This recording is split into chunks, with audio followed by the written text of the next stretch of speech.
Dengan tekad kuatkan hati, negeri ini memanggilmu kawan. Belajar bergerak berbagi untuk negeri, guru penggerak majukan pendidikan.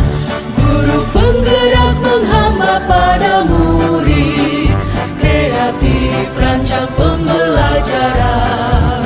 Hargai potensi, tingkatkan prestasi, lahirkan profil pelajar Pancasila.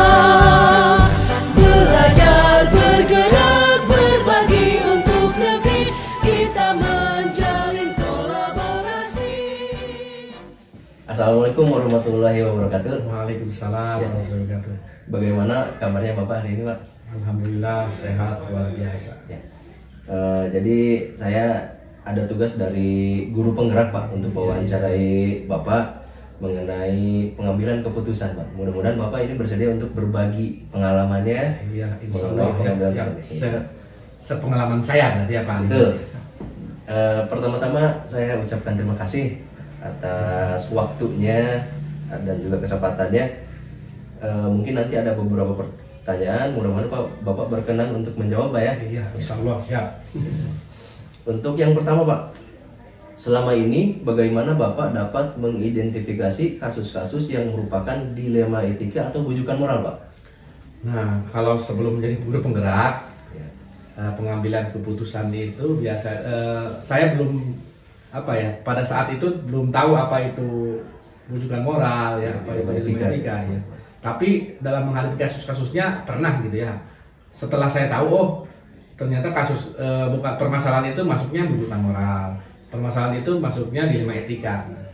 Nah, kalau sekarang kan kita sudah belajar di guru penggerak, sehingga kalau kita akan memutuskan sesuatu yang bertentangan, misalnya ketika memilih option A benar nih, antara option A benar, option B bertentangan salah gitu ya, berarti oh itu masuknya bujukan moral gitu ya. Tapi nah ini yang unik, ini dilema etika kan gitu ya, sesuatu yang mengandung sama-sama punya nilai kebajikan tadi ya, punya nilai kebenaran itu. Ini benar lawan benar nih, mana yang harus segera diputuskan gitu ya, seperti itu. Jadi secara singkatnya gitu ya, kalau bujukan moral benar PS salah gitu ya, kalau dilema etika ya benar lawan benar gitu. Sebetulnya memang kasusnya itu dialami sebetulnya, Pak, ya. Nah, dialami dua-duanya juga. Iya, ya. Cuma yang mana dilema etika, mana bujukan moral gitu, Pak, ya. Tahu dulu mah gitu. Ya. Kemudian, Pak, pertanyaan berikutnya, selama ini bagaimana Bapak menjalankan pengambilan keputusan di sekolah Bapak, terutama untuk kasus-kasus di mana ada dua kepentingan yang sama-sama benar atau sama-sama mengandung nilai kebajikan, Pak? Tadi ya, kembali lagi, kalau dulu mah biasa kalau pengambilan keputusan ya, gimana hati saya aja kan gitu ya. Artinya paling mempertimbangkan dari dulu juga, selalu demokratis gitu ya, artinya mempertimbangkan pendapat orang lain bagaimana. Tetapi setelah di guru penggerak itu kan saya lihat nih paradigmanya apa gitu ya, ada 4 paradigma itu kan, kemudian prinsip-prinsipnya apa, kemudian baru masuk ke dalam mengambil keputusan itu menggunakan 9 langkah pengambilan keputusan. Nah, selain itu, langkah-langkah seperti itu tetap pertamanya mungkin saya memanggil orang-orang yang bisa diajak bicara, orang-orang yang terlibat gitu ya dalam permasalahan itu, kemudian orang-orang yang dianggap kompeten. Misalnya Wakasek saya panggil gitu ya. Ini ada permasalahan ini bagaimana, atau pembina yang lain. Tergantung dari konteks permasalahannya, dilema etikanya apa gitu ya. Berarti dalam pengambilan keputusan ini Bapak tadi ada 4 paradigma, prinsip dan langkah-langkah, juga melibatkan orang-orang ya, Pak, ya, termasuk tadi ada Wakasek itu. Betul.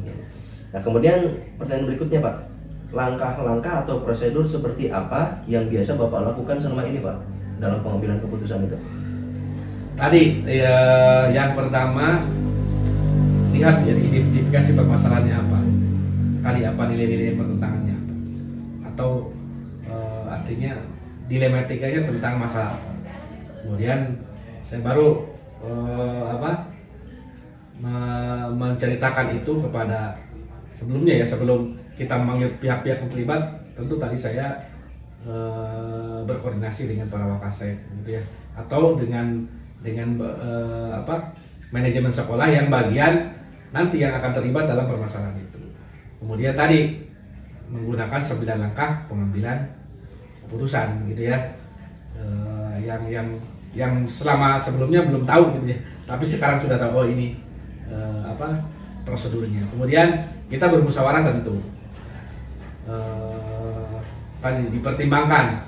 Kalau di 5 etika ini yang banyak, dua-duanya positif pasti ya, tapi yang lebih bisa diterima oleh semuanya gitu ya. Jadi sehingga yang terlibat itu merasakan bahwa memang keputusannya seadil-adilnya gitu ya, seperti itu.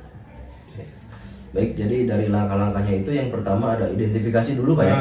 Kemudian menggunakan 9 langkah pengambilan keputusan itu, dan juga tidak lupa berdiskusi juga dengan sehingga menghasilkan keputusan yang lebih baik mungkin Pak ya, bisa diterima oleh semua pihak mungkin gitu Pak ya. Berikutnya Pak, hal-hal apa saja yang selama ini Bapak anggap efektif dalam pengambilan keputusan pada kasus-kasus dilema etika Pak? Yang paling efektif itu tadi, yang pertama komunikasi ya, komunikasi yang baik. Artinya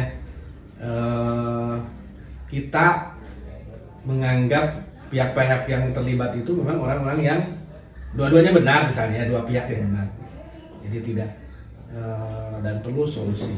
Kemudian kita juga harus punya berpikiran terbuka gitu ya. Kemudian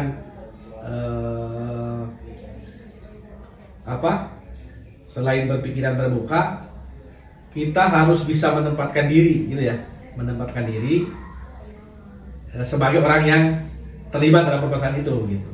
Sehingga nanti yang keputusan yang diambil setelah berdiskusi dengan yang pihak lain bisa dicarikan solusi yang memang benar-benar bisa diterima oleh semua pihak gitu ya. Jadi yang dianggap efektif itu yang pertama komunikasi Pak ya, cara komunikasi ya. Kemudian berpikiran terbuka, dan ini Pak yang unik, menempatkan diri Bapak itu seandainya gitu Pak ya. Jadi ketika diambil keputusan seperti ini, apa yang dirasakan gitu Pak ya. Kemudian Pak, berikutnya, hal-hal apa saja yang selama ini merupakan tantangan dalam pengambilan keputusan pada kasus-kasus dilema etika Pak? Tantangannya sebenarnya banyak gitu ya, kalau kita bicara di sekolah. Yang paling tantangannya itu tadi, ketika kita menghadapi dilema etika yang melibatkan misalnya orang-orang yang kita anggap dipercaya gitu ya, tiba-tiba dia punya kasus, misalnya punya permasalahan, apalagi misalnya orang-orang yang yang paling dekat dengan saya misalnya, kan ini juga tantangan Pak ya. Ada hubungan keluarga kan gitu tantangan. Tapi tentu sebagai kepala sekolah gitu ya, sebagai kepala sekolah saya menempatkan diri sebagai kepala sekolah. Jadi banyak sebetulnya Pak tantangannya. Banyak tantangannya gitu ya. Kalau misalnya kalau siswa yang bermasalah, siswa siapa, anak siapa kan kadang-kadang kompleks Pak ya. Kompleks gitu. Tapi saya alhamdulillah saya selalu menempatkan diri sebagai kepala sekolah. Harus adil-adilnya gitu ya. Betul. Kemudian Pak, pertanyaan berikutnya, apakah Bapak memiliki sebuah tata krama atau jadwal tertentu dalam sebuah penyelesaian kasus-kasus dilema etika? Apakah Bapak langsung menyelesaikannya di tempat atau memiliki sebuah jadwal untuk menyelesaikannya? Bentuk atau prosedur seperti apa yang Bapak jalankan Pak? Biasanya kalau kita lihat dulu sebenarnya kasusnya apa, ya dilema etikanya tentang masalah apa. Kalau yang terlibatnya hanya sedikit, 1-2 orang ya biasanya langsung saja sih diselesaikan pada saat itu dengan tadi memanggil orang-orang kepercayaan saya atau memanggil tadi para wakasek misalnya untuk dimintai pendapat dan pertimbangan gitu. Tetapi kalau dilema etik itu menyangkut pihak-pihak yang lebih banyak, misalnya perlu pendapat orang lain, ya biasanya kita kumpulkan dulu nih. Biasanya menyangkut siswa misalnya ya, yang agak berat memang kita dilema etikanya agak berat, kita mengumpulkan semuanya, semua guru TU ada rapatnya gitu ya, dirapatkan sehingga butuh waktu. Tapi sebenarnya tidak dijadwalkan sekarang gitu ya, tidak. Tapi tergantung nilai tergantung dilema etikanya tentang apa dan melibatkan siapa gitu. Jadi pada kasus dilema etika ini tidak selamanya bisa diselesaikan pada hari itu juga Pak ya. Juga ada Dilihat pertimbangannya. dari mungkin tadi dari bobot. Ya. Mungkin kalau dilihat bobot Pak ya, bobot si dilemanya itu. Jadi situasional Pak ya. Situasional betul. Jadi kalau misalnya menyangkut perundangan kan kita baca dulu juga ya. Tidak bisa. Betul. Betul Pak. Berikutnya Pak, adakah seseorang atau faktor-faktor apa yang selama ini mempermudah atau membantu Bapak dalam pengambilan keputusan dalam kasus-kasus dilema etika Pak? Yang pertama kalau berbicara orang ya tentu Ya. staf-staf saya ya gitu ya, termasuk ya semua guru gitu ya, semua TU, Wakasep, para pembina juga sangat membantu ya, dalam pengambilan keputusan. Kemudian yang terlibatnya siapa nih? Yang terlibatnya kalau yang terlibatnya orang yang kan terbuka, berpikiran terbuka ya, bisa diajak berdiskusi, itu kan kita lebih enak ya, lebih kira-kira itu yang bisa membantu saya. Jadi kemudian yang memberi pertimbangan juga tadi bersifat netral gitu ya, tidak memihak pada satu pihak misalnya gitu deh. Jadi ada banyak Pak ya, bisa melibatkan Wakasek, kemudian staf, guru, bahkan pembina ekskul juga Pak ya. Betul. Yang tadi yang berpikiran terbuka tentunya Pak. Iya, terbuka. Pertanyaan terakhir Pak, dari semua hal yang telah disampaikan, pembelajaran apa yang dapat Bapak petik dari pengalaman Bapak dalam mengambil keputusan dilema etika Pak? Yang pertama adalah semua dilema etika atau semua masalah yang berhubungan dengan dilema etika tentu ada solusinya gitu ya. Yang kedua, pembelajaran ini, apapun kesulitan kita dalam mengambil keputusan itu harus segera diputuskan atau ditegakkan gitu ya. Keputusan itu harus jangan ditunda-tunda gitu ya, menunda ini gitu. Jadi sesulit apapun, pertimbangannya banyak, harus segera keputusannya gitu. Jadi pembelajaran yang dapat diambil itu semua masalah itu pasti ada solusi Pak. Yang kedua itu apapun masalahnya, apapun jenis kesulitannya itu harus segera dituntaskan. Itu. Baik Bapak, wawancara saya cukup sekian. Ini sangat berarti sekali buat saya Pak. Jadi banyak pembelajaran yang bisa diambil dan mudah-mudahan nanti bisa diterapkan Pak. Jadi amin. saya juga masih tahap belajar. Ini banyak belajar dari Bapak dalam mengambil keputusan itu Pak. Baik Bapak, terima kasih banyak atas waktunya. Saya ucapkan sekali lagi terima kasih. Assalamualaikum warahmatullahi wabarakatuh.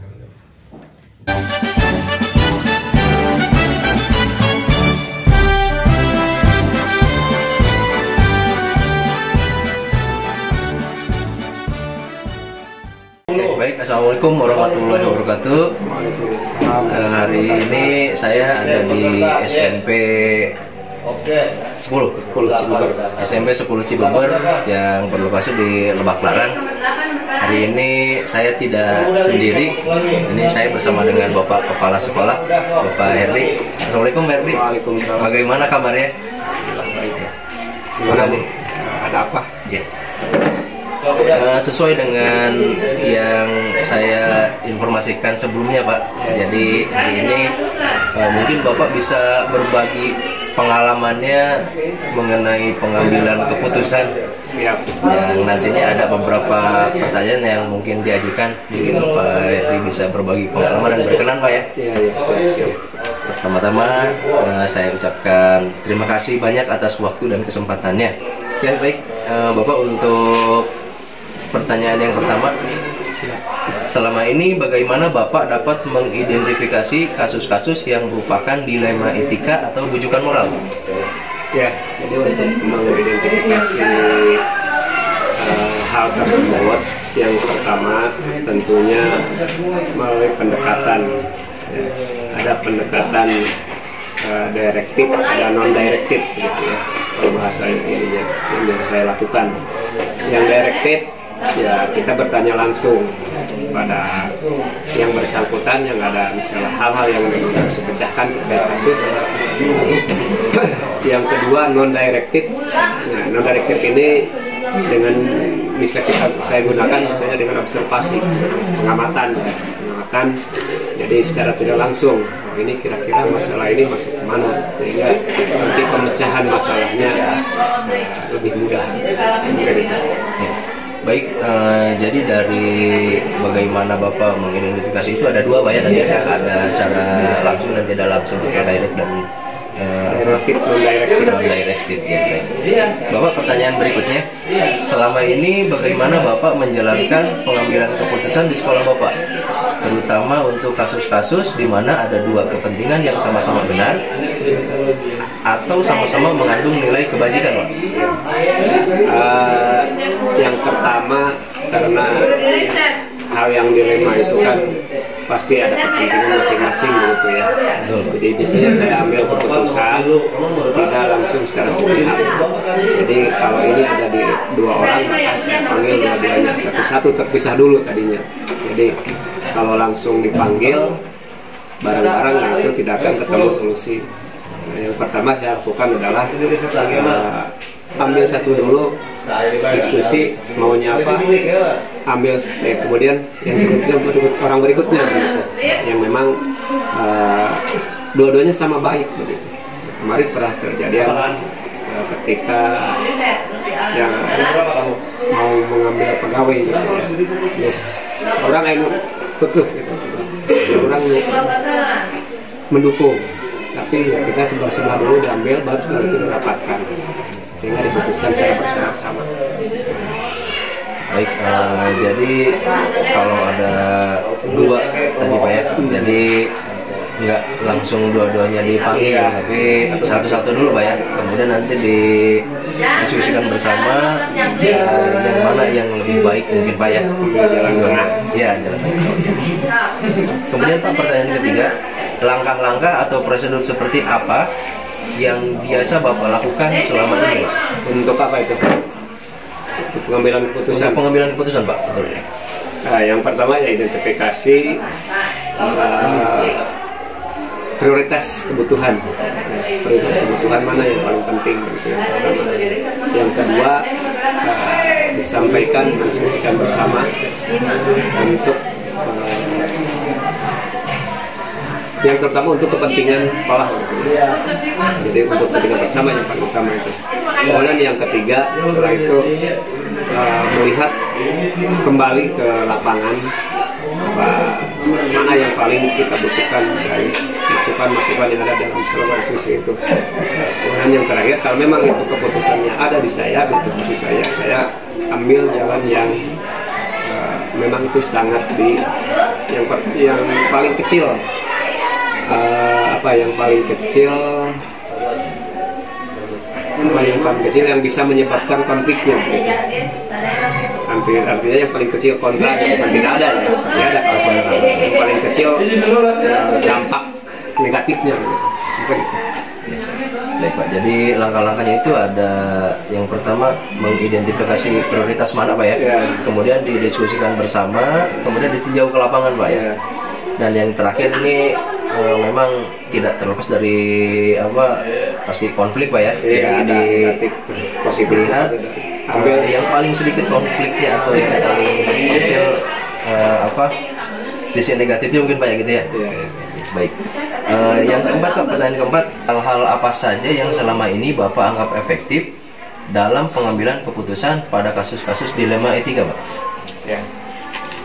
Dilema etika berarti karena memang ini lebih pada hal-hal yang menyangkut kode etik ya, bahwa di satu sisi ini kita misalnya ya ke masyarakat, di satu sisi kita punya batasan yang harus kita turuti, misalnya ke sana kalau dalam etika.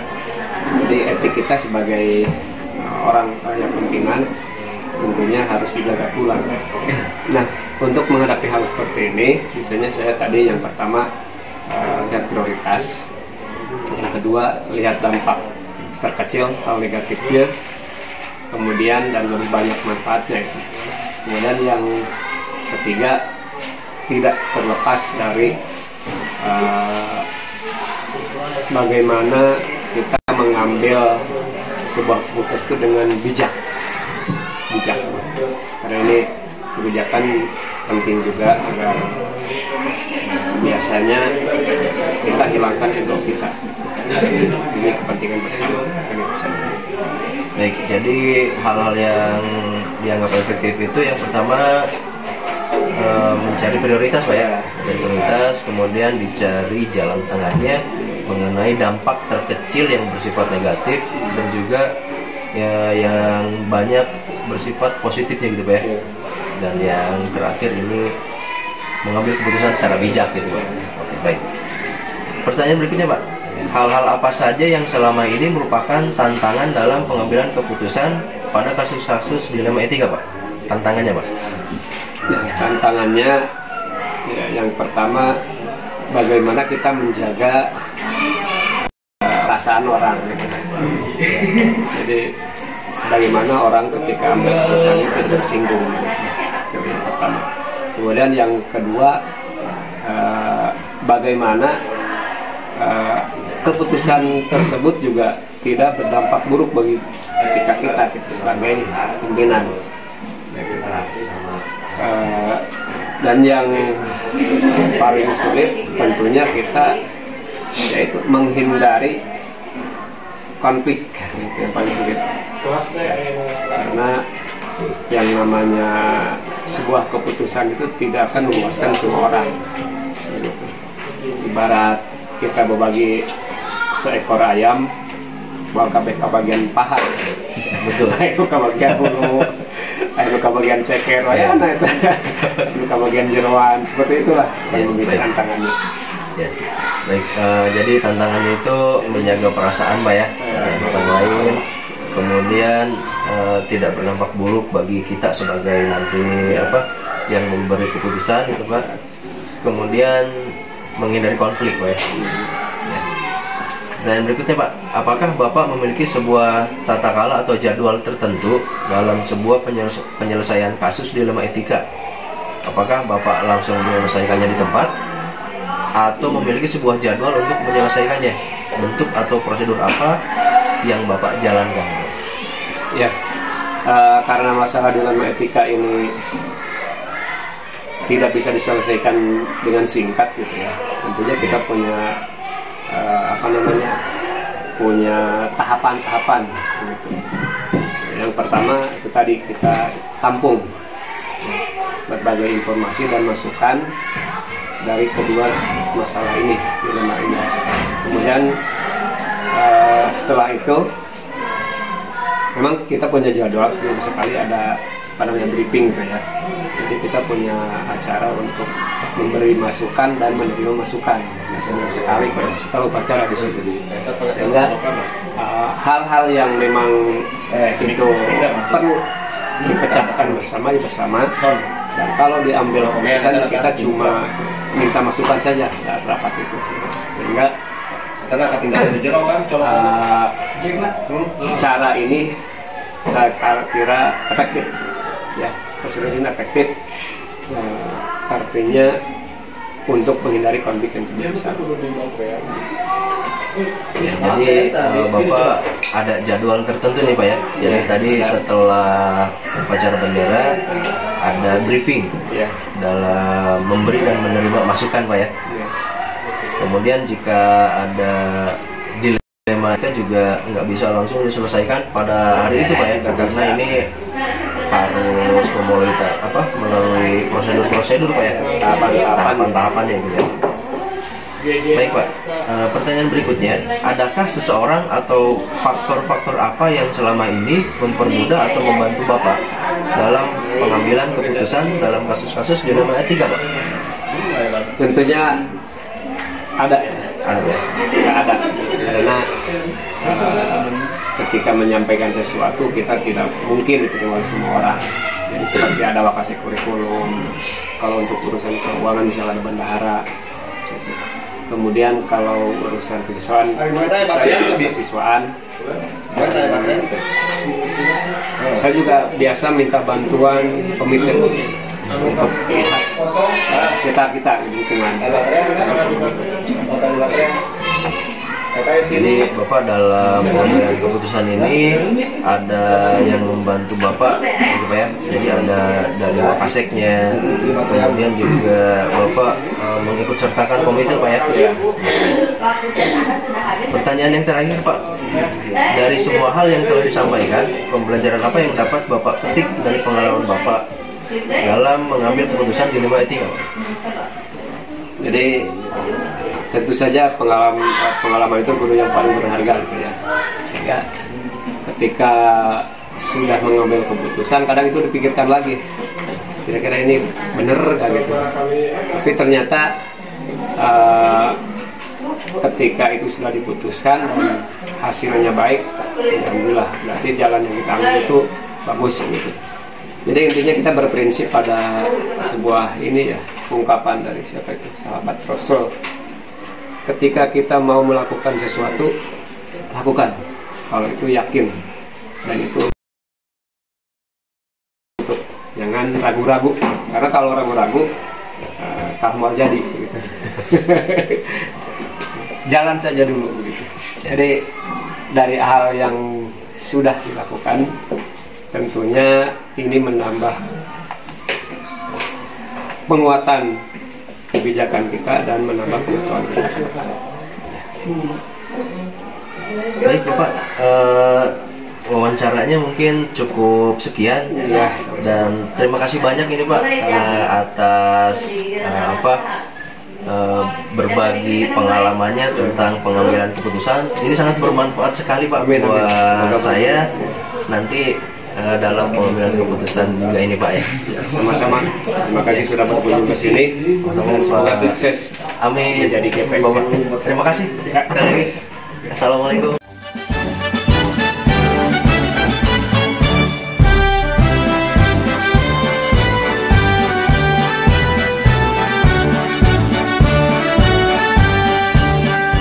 Bulatkan tekad, kuatkan hati, negeri ini memanggilmu kawan. Belajar bergerak berbagi untuk negeri, guru penggerak majukan pendidikan. Guru penggerak menghamba pada murid, kreatif rancang pembelajaran. Hargai potensi, tingkatkan prestasi, lahirkan profil pelajar Pancasila. Belajar bergerak berbagi untuk negeri, kita menjalin kolaborasi. Belajar bergerak berbagi untuk negeri, demi bakti pada